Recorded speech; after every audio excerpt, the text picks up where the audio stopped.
transition gears here. We're going to move into it's a good exercise here. I feel like we're getting close to college football, but there's a lot of issues out there in college football, and I want to hit on it and then get into a little bit of an exercise that I haven't seen anybody cover yet.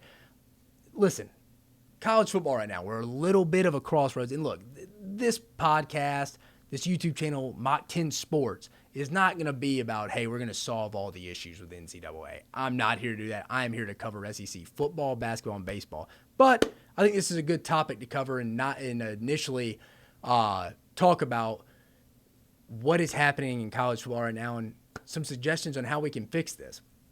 But to the point, NCAA issues right now. It feels like the NCAA has no teeth right now. Like, there's really no governing body. College football is kind of an entity of itself. I mean, we're going to be covering basketball and baseball, but college football and somewhat college basketball is a little bit different than all the other sports, the Olympic sports that all these other athletic departments fund. I think it needs its own committee or czar, as some people like to term it. Somebody it's over it. I mean, we're talking this week, we want a players bargaining agreement. We want players, for everybody on the team getting $40,000 a piece, stuff like that I've seen thrown out there. Sean Clifford from Penn State talking about starting a players union, stuff like that. I mean, there's just no true governing body right now. Like, nobody really knows anything, what's going on. Players have unprecedented freedom before. And look, the student athletes, look, they invest a lot, their bodies and stuff like that. But they're pretty well taken care of between getting a full scholarship, getting a lot of free meals, stuff like that. I mean, what are we going to do here in college football? I mean, we have a lot of people throwing stuff out there, but with no real solutions. But the common theme is we do need someone. You hear Jimbo Fisher, Nick Saban talking about, we need someone overseeing all this. We need someone overseeing the playoff expansion. That's talked about. I've seen 16 teams today reading the internet today. What do we really need to get that at? I don't think one guy, just a czar, can make that decision. That's not fair to one person.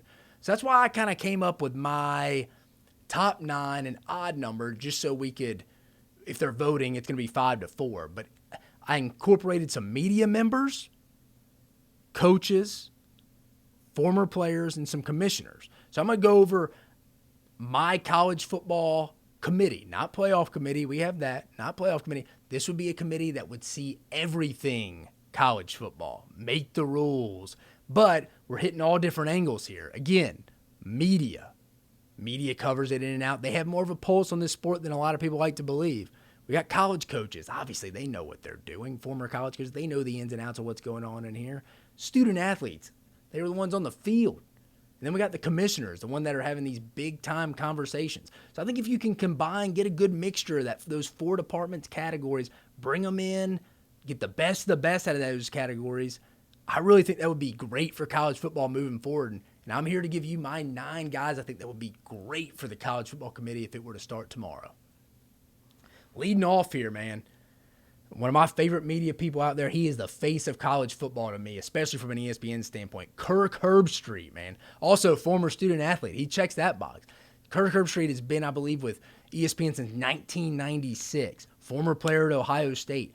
Genuinely cares about the sport. Has a knowledge of the sport. You can just listen to him when he's calling the Rose Bowl, national championships, the Saturday night games. The guy knows what he's talking about. Has a true pulse on college football, and I think would have great ideas, and would be there for the best interest of college football. Go to my next media member. Maybe a little bit under the radar here, but Bruce Feldman has covered the sport for 2 decades. CBS, ESPN, and now The Athletic. I mean, this guy sat in staff meetings all the time. Now, I know some of these staffs are on guard when he's in there, but the guy gets a sense of how recruiting goes. I mean, he did the Meat Market book with Ed Orgeron. He did a book, I believe it was called Swing Your Sword with Mike Leach, and he did a book on Miami scandal and stuff. Won numerous awards.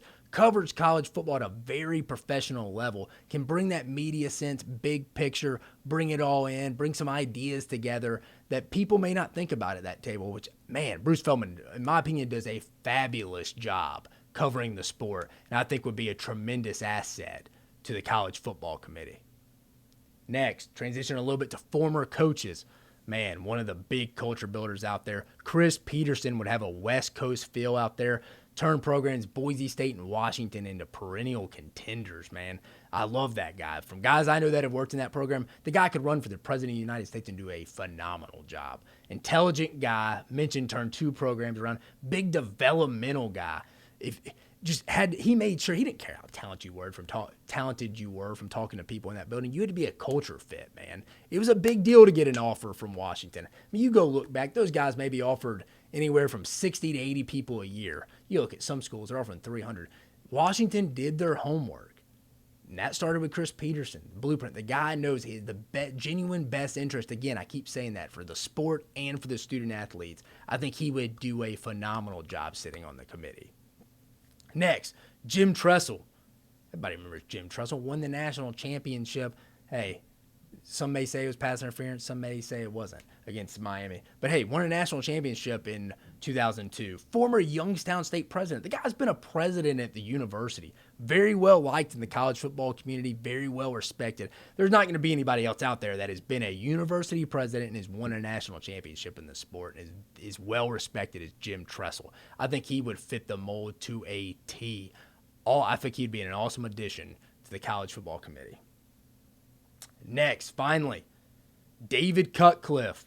David Cutcliffe, as we all remember, former head coach at Ole Miss and recently just left Duke. He is now the special assistant to Commissioner Greg Sankey with the SEC. His job now is to go in the spring, fall, sit with these coaches in the Southeastern Conference and kind of get a vibe of how everything's going, kind of just have a pulse on how everything's going in the Southeastern Conference. Another guy like Jim Tressel, very well respected within the college football world, I think would do a phenomenal job. Big picture, again, what's best for the sport, and that is the key. I keep hammering that home. But again, when I was making this list, again, coming up with my 9-man college football committee, not playoff committee to run the entire sport, David Cutcliffe checks every box to me. Moving on a little bit to the student athlete side of things, man, I don't know how you could argue this guy.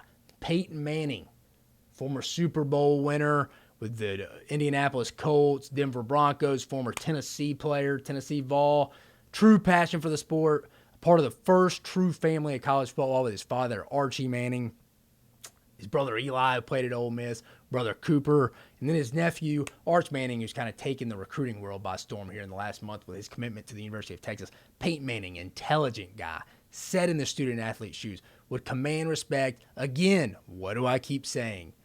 The best interest of college football. Guy checks those boxes too. Now, my next guy, a little bit off topic. You may think it's crazy, but I wanted to bring a guy kind of had a little CEO mentality. Maybe hasn't specifically worked in college football, but has run 2 major events. Billy Payne, who's in charge of the Masters, the biggest golf tournament in the world. Also, single-handedly brought the Olympics to Atlanta, Georgia in 1996 as the CEO of the Atlanta Committee of Olympic Sports. He checks the box of a former student athlete. Guy was a wide receiver and defensive end at Georgia. True businessman that I think could maybe step back at a 35,000-foot view from these guys that are just kind of been in football in an admin role and be like, hey, this is how I did things in Augusta. This is how I did things in Atlanta when we were bringing the Olympics here in 96. I think he could tremendously help. You may think I'm crazy off that. I'd like to hear comments back on that. But I do think Billy Payne would be a great addition to the college football committee. Next, we get a little commissioner feel for it. Kevin Warren. This guy gets a lot of flack back from 2020 with the whole COVID issue, Big Ten kind of like opting out. But at the end of the day, you know what? The commissioner of the Big Ten, I'm going to respect the role. I don't have anything against Kevin Warren, really. I don't. I think he's a little bit behind Greg Sankey, maybe not a little, but a lot behind Greg Sankey when it comes to being ahead of the curve in the conference. But look, it is what it is, man. The Big Ten is moving to be a top 2 conference, and they need to have someone sitting on that committee for the entire sport. So Commissioner of the Big Ten, Kevin Warren, I think needs to be a part of it. Again, rough start with COVID. He's worked in the NFL with the Vikings before. He did just add UCLA and USC to the conference. Again, they have a stranglehold as the second best conference moving forward, and I think they have to have a seat at the table. And then finally, I think the guy that's the most important, done a ton for this sport, Greg Sankey, current commissioner of the Southeastern Conference, most powerful man in college sports right now, has to be on the committee. And I think he's that ninth man who would be the tiebreaker if they were having a vote 4-for-4 and then he breaks it to make it a 5-4 vote. The guy essentially started the Power Five, got Texas and OU to the SEC out of nowhere last year at SEC Media Days. No one saw that coming. Incredible feat.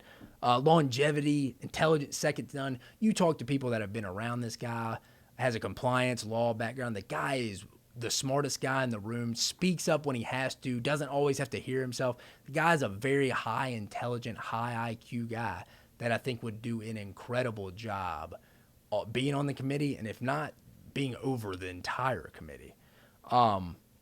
With that being said, those are my 9 guys on the college football committee. If we were to start a committee tomorrow, I would have on the college football committee overseeing the entire sport, not just the playoffs. Again, let me repeat them, just so you have them. When you go talk to your buddies next week, doing whatever, grilling a steak in your backyard, doing your fantasy draft, hey, Mach 10 Sports told me these are the guys that are going to be on the college football committee.